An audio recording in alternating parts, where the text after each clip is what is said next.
안녕하세요. 저는 힘든 시간을 보내면서 혼자 견디기 버거워서 따뜻한 위로와 응원이 너무 절실해서 이렇게 용기를 냈습니다. 다들 슬프고 힘든 일을 겪으면서 보내시는 분들도 많으시겠지만 저 또한 약한 사람이라 주변의 관심과 응원이 필요합니다. 따뜻한 격려의 마음이라도 부탁하고자 사연을 보내게 됐습니다. 들어주시면서 저에게 용기를 꼭 주셨으면 좋겠습니다. 저는 결혼을 약속한 남자친구가 있었습니다. 남자친구와 저는 같은 미술 전공으로 대학교에서 만나 연애를 시작했어요. 같은 미술을 하면서 서로 의지하며 미래에 대한 같은 꿈을 꾸면서 행복한 날들만 가득했습니다. 남자친구와 저는 동갑내기여서 대학교 친구들은 다 같이 서로 친한 친구였기 때문에 항상 같이 있는 날이 더 많았고 함께 보내는 시간은 점점 더 길어져 저희는 서로가 멀어진다는 걸 상상조차 할 수 없었습니다. 그렇게 저희는 같이 대학교를 무사히 졸업하고 미래의 결혼을 약속하며 졸업 후 동시에 동거를 했습니다. 주변에서는 왜 결혼을 안 하고 동거를 시작하냐는 말들이 있었지만 저희는 미래에 대한 서로의 꿈이 있었기 때문에 사회생활도 해야 하고 아직은 결혼하기 이르다 생각이 들었기 때문입니다. 어차피 결혼은 약속했고 저희가 더 성장하고 준비가 되었을 때 그때 결혼을 하기로 했습니다. 서로 굳은 믿음이 있었고 어차피 같은 한 집에서 동거를 하기에 저희는 서로 만족했습니다. 같은 미술 전공으로 졸업은 했지만 저희가 하는 일은 서로 각자 다른 길로 가고 있었습니다. 남자친구는 화가로 가는 길을 택했고 저는 미술학원에 들어가 아이들을 가르치는 일을 시작하게 됐습니다. 하는 일은 다르지만 서로에게 부족한 점은 함께 채워주며 힘이 됐고 든든한 버팀목이 되었습니다. 그렇게 지냈던 날들이 벌써 6년이란 시간이 훌쩍 지나갔고 저희는 둘 다 30살이 넘어 버렸습니다. 다행히 그동안 함께 살면서 서로 투닥거리는 웃고 큰 다툼 없이 잘 지냈습니다. 30이 넘자 주변에서는 또 이제는 결혼해 하지 않겠냐는 말들이 나오기 시작했어요. 저도 사실 이제는 슬슬 오늘 생각해야 한다고 느끼고 있었거든요. 저는 아이도 낳아야 하고 더 나이 먹기 전에 이젠 결혼식을 올려도 된다고 생각했어요. 그래서 퇴근 후 남자친구와 저녁을 먹으며 얘기를 꺼내봤습니다. 자기 우리 벌써 같이 산 지도 6년이나 지났다. 시간 엄청 빠르지. 그런데 남자친구는 그러네, 벌써 그렇게 됐네. 시간 정말 빠르네 하더군요. 그래서 직접적으로 얘기를 꺼내야겠다 싶었죠. 우리 나이도 벌써 30도 넘었고 슬슬 결혼 준비도 해야 하지 않을까? 남자친구는 제 말을 듣고 시큰둥한 표정을 지으며 일단 밥이나 먹자고 말을 돌리는 듯한 느낌이었습니다. 오늘 그림이 잘 그려지지 않아 예민한 상태인 건지 컨디션이 별로 좋아 보이지 않았습니다. 사실 결혼 얘기를 꺼내면 서로 이것저것 대화가 나올 줄 알았는데 저녁을 먹고 나서도 더 이상 대화가 이어지지 않았습니다. 괜히 저만 들떴나 싶어서 기분만 가라앉았습니다. 그래도 남자친구의 컨디션이 좋은 날에 다시 천천히 얘기하면 되니까 크게 조급해하지 않았어요. 그날 이후 이상하게 남자친구는 평소와 달랐습니다. 밖에서 따로 친구들을 만나는 날은 늘어가고 원래는 저도 같이 만나는 친구들이었기 때문에 항상 같이 나가서 만났는데 요즘은 저랑 같이 안 가고 혼자서만 그 친구들을 만나고 들어오더라고요. 날이 갈수록 점점 남자친구의 행동들이 하나하나가 이상해지고 있었습니다. 저만 보면 항상 미소를 보내던 사람이 저랑 눈만 마주치며 인상을 찡그리고 제 눈을 피하듯이 고개를 싹 돌린다던가 말이죠. 그리고 술이 잔뜩 취해 집에 오는 날이 늘어나길래 무슨 일이 있는지 물어봐도 아무 일도 없다고만 하는데 저는 그런 남자친구가 너무 답답했어요. 남자친구는 그림이 잘 안 그려질 때는 많이 예민해지긴 했지만 이렇게까지 행동에 변화가 없었습니다. 그림 문제는 아닌 듯했고 말하기 힘든 일이 있는 것 같았죠. 선뜻 제가 먼저 물어볼 수 없어서 말을 해줄 때까지 기다려보기로 했습니다. 그런데 점점 늦은 시간에 집에 오고 너무 늦게까지 안 들어올 때는 연락을 하면 제 연락을 받지도 않았어요. 남자친구가 밖에 있는 시간이 늘어났고 밖에 있을 때는 연락도 거의 안 되니 답답할 따름이었죠. 저는 점점 남자친구 행동들을 곰곰이 생각해 보면서 그제서야 조금씩 이상하다고 생각이 들고 느낌이 왔습니다. 아무래도 여자가 생긴 것 같았습니다. 왜냐하면 저랑 같이 살면서 단 한 번도 핸드폰을 잠가 놓지 않았는데 행동이 이상해지기 시작하면서 핸드폰에 비밀번호를 설정해 둔 것입니다. 정말 의심하고 싶지 않아서 참아왔는데 더 이상은 안 되겠다 싶었죠. 오늘은 꼭 남자친구랑 제대로 얘기를 해봐야 할 것 같아 저녁 늦도록 기다렸습니다. 역시나 오늘도 자정이 넘어서 들어오더군요. 더 이상 미루면 안 되겠다 싶어 물어봤습니다. 요즘 왜 그러는데? 무슨 일이 있으면 말을 좀 해주던가 라고 했습니다. 그러자 너랑 사는 게 지겨워졌어.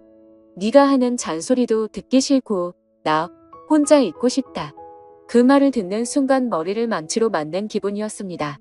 한숨을 내쉬는 남자친구의 말을 듣고 이 사람이 정말 내가 알던 내 남자친구가 맞나 너무 의아했습니다. 어떻게 저런 말을 아무렇지 않게 나한테 할 수가 있나 싶었죠. 평소에 저희가 싸운 것도 아니고 저희 사이에 아무 문제도 없다고 생각했는데 제 착각이었습니다. 그래서 저는 도대체 왜 갑자기 이렇게까지 변할 수가 있는지 제대로 이유라도 알고 싶었습니다.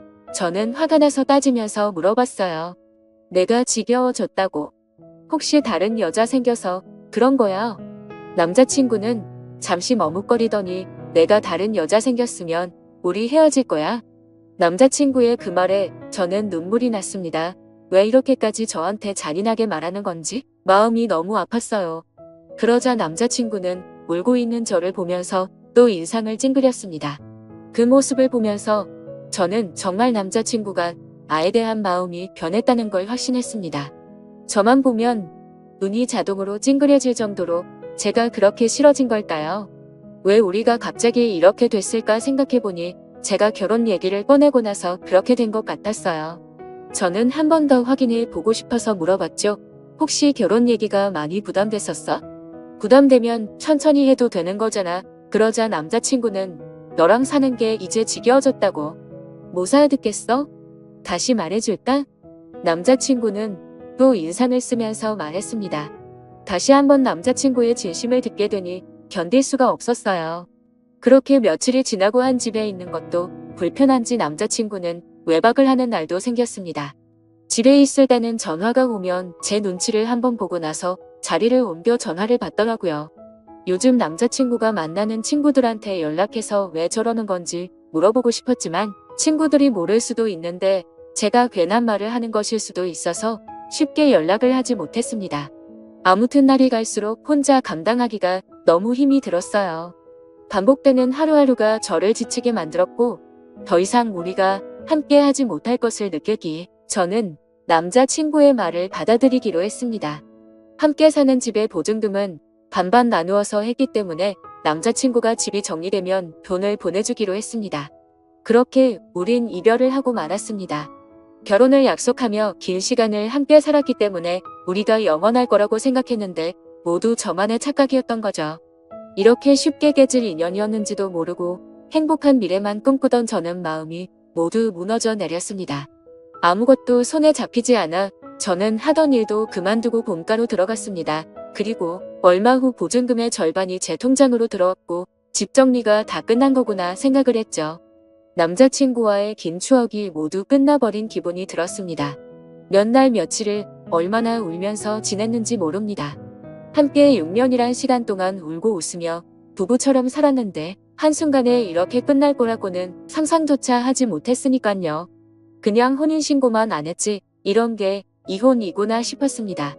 남자친구는 아무래도 저랑 살면서 법적으로 결혼까지는 생각하지를 않았구나라는 생각이 들었죠. 그래도 남자친구의 마음을 이해는 갔습니다. 살면서 누구나 변할 수는 있다고 생각했으니깐요. 그렇게 제 스스로를 위로도 해보고 또 울고 그리워하고 한동안은 그렇게 아무것도 하지 못하면서 반복되는 날들을 보냈습니다. 부모님도 그런 저를 너무 걱정하시고 저도 더 이상 이렇게 지내면 안 될 것 같았죠. 그래서 마음을 다잡고 다른 사람들도 만나며 천천히 앞으로 나아가고 있었습니다.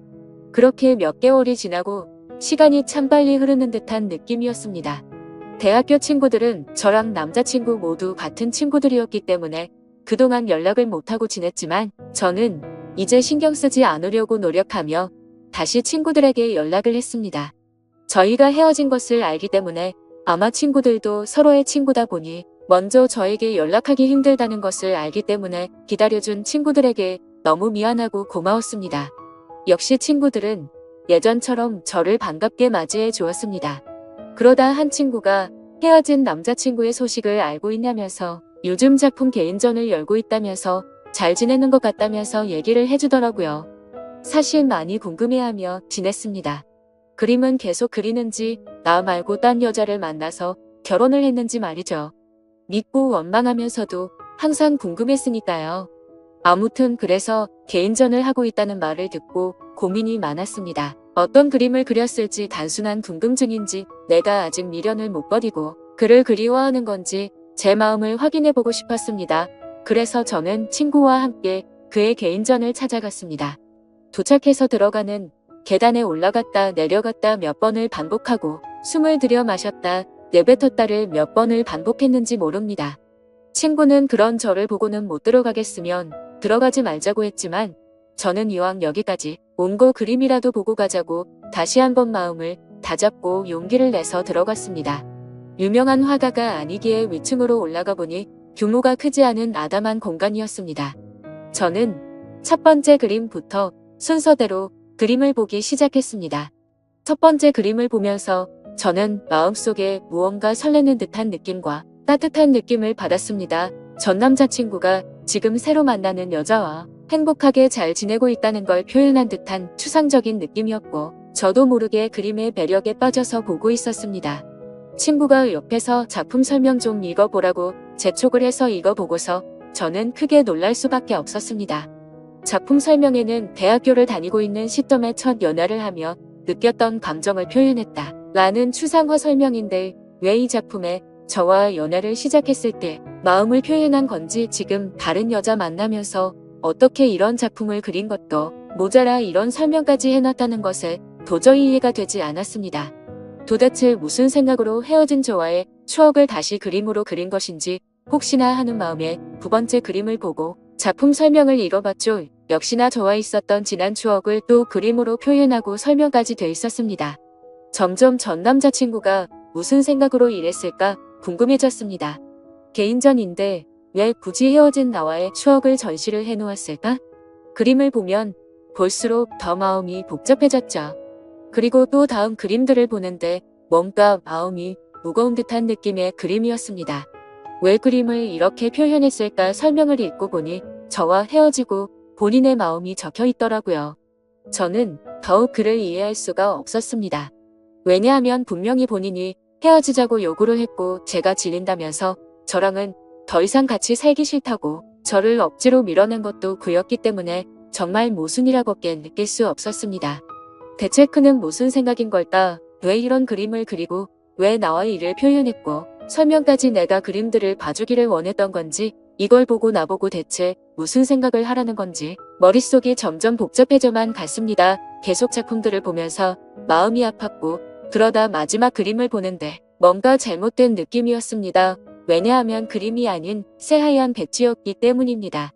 실수가 있었던 건지 아니면 의도적으로 배지를 걸어 놓은 건지 저는 설명을 읽어보고서 알 수 있었습니다. 말없이 눈물이 흐르다가 어느새 저는 점점 소리를 내서 울 수밖에 없었습니다.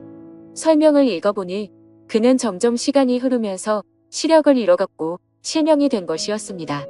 그는 실명이 되기 전에 저의 추억을 그림으로 남기기 위해서 시력을 잃어가면서도 밤새도록 그림을 그렸던 것이었죠. 저는 한없이 울면서 그를 당장 만나고 싶었습니다. 그래서 무작정 그에게 전화를 걸어봤지만 없는 번호라는 음성이 흘러나왔죠. 저는 지금 만나지 못하면 영영 그를 못 볼 것 같은 기분에 친구에게 그를 찾아달라고 지금 만나지 않으면 정말 미쳐버릴 것만 같다고 붙잡고 마구 울었습니다. 대학교 때부터 다 같은 친구였기 때문에 옆에 있는 친구는 연락이 되는 모든 친구들에게 그의 전화번호를 물어봤습니다. 그중 그와 연락이 되는 친구는 단 한 명이었습니다.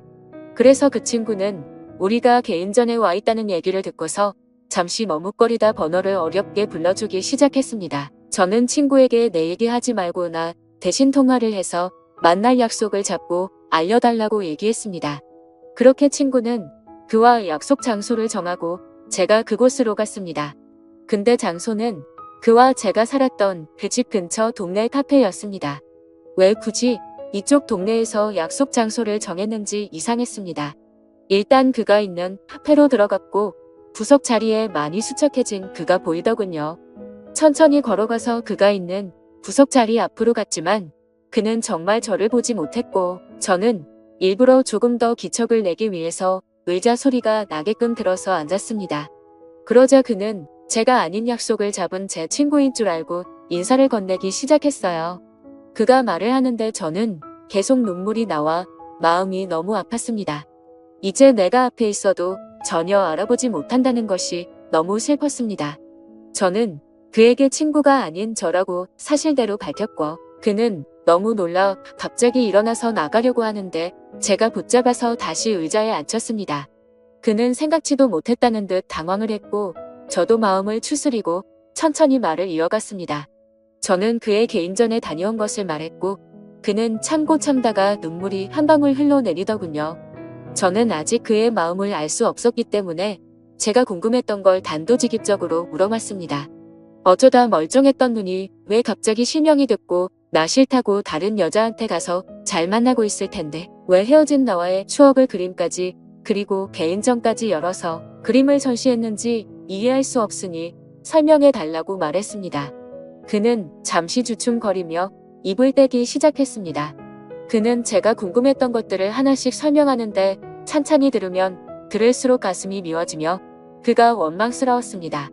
그가 말한 것들은 사실은 저와 살면서 눈에 이물감이 들고 눈이 뿌옇게 보일 때가 있어 안과를 가게 됐는데 시력이 점점 나빠지고 있어서 정밀 검사를 해봤답니다. 검사 결과 눈이 점점 실명이 되고 있었다 라고 말을 들었다고 하네요. 수술조차 할 수 없을 정도로 진행이 빠르게 되고 있던 시점에 제가 결혼 얘기를 꺼내었고 그때부터 그는 자기는 곧 실명이 될 텐데 저랑 결혼까지 하면 제가 그의 옆에서 얼마나 고생을 할지 뻔히 보여서 결혼 얘기에 그렇게 반응을 한 것이라고 말해주더군요. 그리고 저를 볼 때마다 눈을 찡그렸던 건 제가 싫어서 그런 게 아니었고 앞이 잘 보이지 않아 저를 조금이라도 더 자세히 보려고 눈을 찡그리면서까지 제 얼굴을 봤던 것이었죠.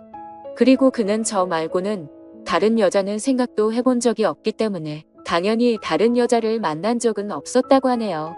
제 남은 인생을 불행하게 만들지 않겠다는 그의 생각으로 인해 거짓말로 제가 질렸다고 했고 싫어졌다면서 다른 여자가 생긴 듯한 뉘앙스를 풍기면서 제가 의심하기를 원했다고 합니다. 그래서 제가 먼저 떠나기를 바랬던 건데 하나하나 그의 얘기를 들으면서 그때 생각을 해보니 정말 저는 그에게 너무 무관심했구나 느꼈죠. 정작 옆에 같이 사는 나는 왜 그가 눈이 잘 안 보이는 것조차 눈치채지 못했을까? 제 자신이 너무 원망스러웠습니다. 제가 진작 눈치라도 챘다면 이렇게 허망하게 그와 헤어질 일도 없었을 텐데 싶었죠. 오히려 그가 힘든 것을 혼자 감당하고 있을 때 제가 조금이라도 기댈 수 있게 힘을 줬다면 그가 거짓말까지 하면서 저와 헤어지려 했을까? 라는 생각이 들었습니다. 그의 마음을 헤아려 보니 그가 혼자 얼마나 힘들었을까라는 생각에 가슴이 너무 아팠습니다. 그는 설명하는 내내 눈물이 마르지 않았고 저도 중간중간에 말하고 싶은 거 최대한 참고 눈물을 흘리며 듣고 있을 수밖에 없었습니다. 그의 얘기를 다 듣고 나서 저는 그에게 시력을 잃고 우리가 헤어지며 내가 혼자 행복하게 살 수 있을 거라고 생각했어 라고 묻자 그는 눈이 보이지 않는 남편 말고 평범하고 건강한 남자 만나서 아이 낳고 행복해 살기를 바랬어라고 울먹이는 듯한 말투로 겨우 대답을 하더군요. 저는 그 말을 듣자마자 그의 진심이 무엇이었는지 왜 그때 그가 딴 여자가 생긴 것처럼 말하고 저를 그렇게까지 밀어냈는지 이제야 그의 마음을 알게 됐습니다. 그는 정말 나를 진심으로 사랑했고 본인보다 나를 먼저 생각한 사람이었다는 걸 왜 저는 그때 제대로 알지 못했을까요? 다시 한번 마음을 추스르고 왜 이 동네에서 약속을 잡은 건지 물어봤습니다. 그는 사실 저와 함께 살던 그 집에서 제가 나간 이후로 쭉 혼자서 살고 있다고 했어요. 알고 보니 집을 정리한 것처럼 저에게 돈을 보낸 것이었고 그는 혼자 저의 추억이 있는 그 집을 떠나지 못했다고 했습니다. 저도 그와 헤어지고 많이 힘들었다고 생각했는데 그는 제 흔적이 있는 집에서 혼자서 얼마나 외롭고 슬펐을지 가늠조차 되지가 않더라고요. 모든 것을 혼자 짊어지려고 하는 그가 밉고 원망스러웠지만 저를 위한다는 마음에 버렸던 일이었기에 그를 미워할 수도 없었습니다. 저는 그 집에 가보고 싶다고 말하자 그는 가방에서 접이식 지팡이를 꺼내더니 먼저 앞장을 섰습니다. 그런 모습이 너무 낯선 모습이었지만 저는 결코 내색할 수가 없었습니다. 익숙하게 그는 집으로 도착했고 같이 들어갔습니다. 들어가서 그동안 변한 것이 거의 없는 모습에 조금 놀랐습니다. 대부분은 거의 그대로지만 눈이 보이지 않아서 자신이 잘 다닐 수 있도록 하고 손이 잘 닿는 곳으로 위치를 조금 바꿨다고 하더군요. 그동안 이 집에서 혼자 보이지도 않는 눈으로 지냈다는 것이 믿기지 않았어요. 하나씩 알게 될수록 너무 마음이 아파왔고 제가 계속 옆에 있었더라면 잘 챙겨줄 수 있었을 텐데 속상한 마음뿐이었습니다. 그는 보는 것처럼 이젠 제법 익숙해져서 지냈는데 불편함이 크게 없다며 걱정하지 말라고 스스로 잘 해내고 있으니 저보고 이제 걱정하지 말고 좋은 사람 만나서 잘 지내라고 말하더군요. 그 말을 듣고 저는 화가 나서 말했습니다. 내가 진작에 알았더라면 무슨 일이 있어도 자기 곁에서 안 떠났을 거야. 이제 다 알게 된 이상 난 절대로 아무데도 안 가라고 소리쳤습니다. 그는 말도 안 된다며 앞으로 살 날이 얼마나 긴데 대체 왜 사서 고생을 하냐고 절대 그러면 안 된다고 자기 옆에 있으면 지치고 불행할 거라며 반대하더군요. 하지만 저는 절대 내 생각 변하지 않으니 설득하지 말라고 못을 박았고 저는 그날 이후 제게 필요한 것을 챙겨서 매일매일 그의 집으로 갔습니다.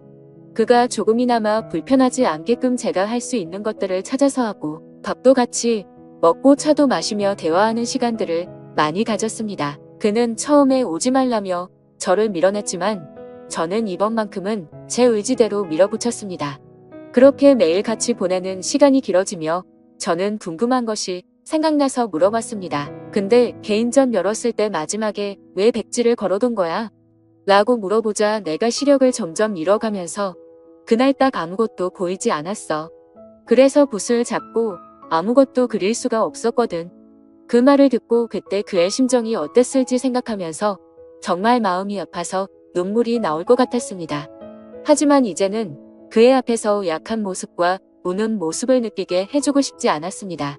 저는 그래서 억지로 눈물을 참고 대화를 이어나갔어요. 이제야 모든 일들의 수수께끼가 다 풀렸고 저는 앞으로의 일들만 생각하기로 했습니다. 저는 그의 옆에 있기로 마음을 먹었고 그가 마음의 문을 열 수 있도록 제 마음을 매일 표현했습니다. 그가 없는 생활에 저는 아무런 의미가 없는 것을 알기 때문에 더욱더 그 옆에서 붙어 지냈습니다. 그러자 그도 더 이상 자기가 밀어낸다고 해서 제가 밀어질 것도 아니란 걸 깨닫고 저와 함께하기로 했습니다. 서로 마음이 변해서 헤어진 것도 아니고 우리는 아직까지도 서로를 그리워하며 사랑한다는 걸 잘 알았기 때문에 다시 시작하기로 했습니다. 저는 더 늦기 전에 그와 결혼식부터 올리고 싶어서 그를 설득하고 주변 친구들에게 도움을 받아 결혼식을 진행하기로 했습니다. 그렇게 우리는 서로 부부가 되었고 서로에게 더 의지하며 좋은 일도 함께하고 혹시나 불행이 찾아와도 함께 그 불행을 맞이하며 이겨내자고 굳게 약속했습니다. 그동안의 힘든 시간들이 무색했을 정도로 저와 남편은 하루하루 정말 행복하게 지냈습니다. 남편과 문화센터도 함께 다니면서 남편이 배우고 있는 점자를 저도 함께 배웠고 그를 더 이해하고 배려해야겠다는 마음도 들었습니다. 하지만 남편은 더 강해지려고 노력했고 저도 제 스스로 더 마음이 단단해지려고 노력했습니다. 물론 쉬운 결정도 아니고 앞으로 아기가 생기면 더 힘들 일도 많아지겠지만 서로가 함께 한다는 것만으로도 앞으로의 일이 걱정보다는 설렘으로 다가왔고 긍정적으로 더 노력해서 우리가 아기와 행복해질 수 있도록 해야겠다 싶었죠. 그리고 남편은 앞으로 좋은 아빠가 되겠다며 행복한 미소로 그는 약속해 주었습니다. 나중에 태어날 우리 아기와 새 식구 앞으로 행복하게 잘 살도록 하겠습니다. 제 사연을 읽어주셔서 감사드립니다.